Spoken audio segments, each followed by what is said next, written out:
Everyone looks happy. Everyone is posting. Everyone looks like they figured life out.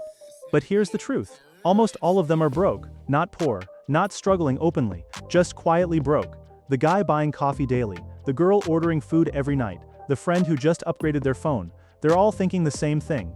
Everyone else is doing fine except me, and that's the trap, because what if I told you, they're all pretending. Nobody teaches us money, not in school, not at home, not even in college. We learn math, but not how to manage salary. We learn history, but not how debt works.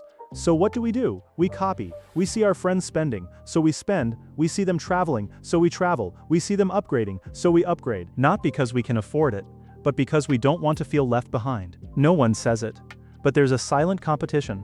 Who's earning more? Who's enjoying more? Who's winning? But social media hides one thing: debt, that vacation, EMI, that phone, EMI, that lifestyle, EMI. It's not wealth, it's borrowed happiness.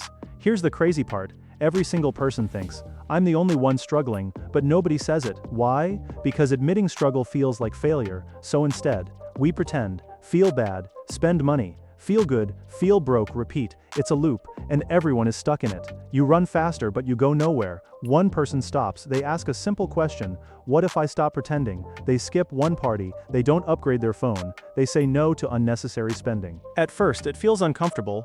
Friends might think, why are you being cheap? But something changes. Money starts staying, stress starts dropping, confidence starts rising on one side, people who look rich but are stressed on the other, people who look average but are free.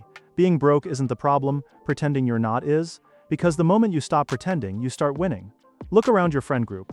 No one is talking about money honestly. Be the first, start small, spend less, think clearly, because the goal isn't to look rich, it's to be free. The goal is not to look rich, the goal is to live free. So if you want more honest videos about money, pressure, and real life, hit subscribe and be part of this journey.